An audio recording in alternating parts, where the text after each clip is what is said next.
Quel plaisir d'entendre le pic-vert tambouriner sur les troncs d'arbres, dans nos jardins et nos forêts. Et c'est toujours un ravissement de l'apercevoir sur la pelouse ou dans les chemins herbeux à la recherche de son péché mignon, les fourmilières.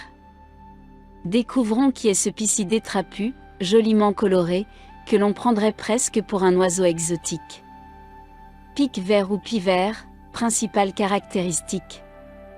Le pic-vert, Picus viridi, est oiseau sédentaire et diurne, qui appartient à la famille des Picidae. Très courant en Europe, il vit principalement dans les zones tempérées, boréales et méditerranéennes. Il peut être observé dans les lisières boisées de vieux feuillus, jusqu'à 2000 mètres d'altitude, parfois plus, ainsi que dans les vergers, les chemins herbeux, les prairies et les anciens bosquets. Son vol est sinueux. L'oiseau donne quelques coups d'aile puis plaque celle-ci contre son corps et plane longuement avant de se poser.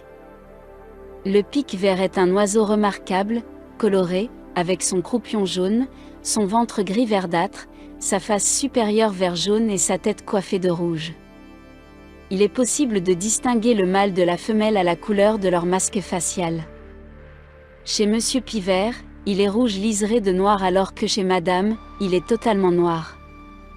Quant à leurs ailes, elles sont gris foncé. Les jeunes arborent des coloris plus pâles que les adultes, et leur plumage est ponctué de petites taches. À l'âge adulte, le mâle peut atteindre une longueur de 33 cm pour un poids de 220 grammes. C'est le plus grand de tous les pics. Cet oiseau est repérable à son cri d'appel très particulier qui évoque le rire.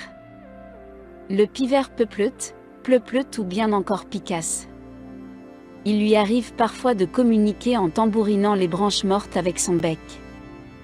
Mais cette attitude lui permet surtout de trouver de la nourriture dans le bois sec dont il jauge la résonance. C'est un bruit très particulier qui nous permet de deviner sa présence. L'espérance de vie d'un pic-vert est de 7 ans. Alimentation du pic-vert. Il se nourrit d'insectes et principalement de fourmis qui représentent près de 90% de son alimentation. Il est d'ailleurs fréquent d'apercevoir un pivert arpenter les jardins afin d'y trouver des fourmilières. Mais il mange aussi des larves, des vers, des bailles, des graines et durant la saison froide cet oiseau se tourne volontiers vers les abeilles qu'il capture dans les ruches en perçant des trous. C'est grâce à son grand bec, lourd et puissant, et à sa longue langue plate et couverte de salive qu'il peut capturer les insectes dans les cavités des arbres et dans le sol. Reproduction du pivert. Cet oiseau est solitaire hormis durant la période de reproduction. C'est dans les arbres morts de préférence que ce bel oiseau creuse son nid puis aménage une zone réservée à l'incubation des œufs. Le mâle et la femelle en tapissent le fond de copeaux de bois. La construction du nid occupe le couple de pivers pendant une bonne vingtaine de jours. Il arrive qu'il s'installe dans un nid déserté, mais ce type d'opportunité est finalement peu fréquente car les nids abandonnés sont généralement pris d'assaut par les étourneaux sansonnets. La femelle, qui n'a qu'une seule couvée par an, pond jusqu'à 7 œufs bien blancs. L'incubation dure entre 18 et 21 jours. Les œufs sont couvés par la femelle le jour et par le mâle la nuit. Après l'éclosion, les petits sont nourris par leur père et leur mère puis prennent leur envol à l'âge de 3 semaines. Mais ils restent encore environ 3 semaines auprès de leurs parents pour ensuite s'émanciper totalement.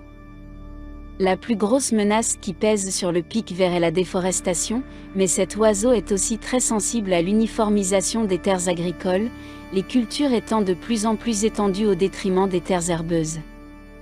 Il pâtit aussi de la raréfaction de vieux bois sénescents et de bois morts. Enfin, le recours outrancier aux produits phytosanitaires représente une réelle menace pour le pic-vert du fait de la raréfaction des fourmis que cela pourrait entraîner.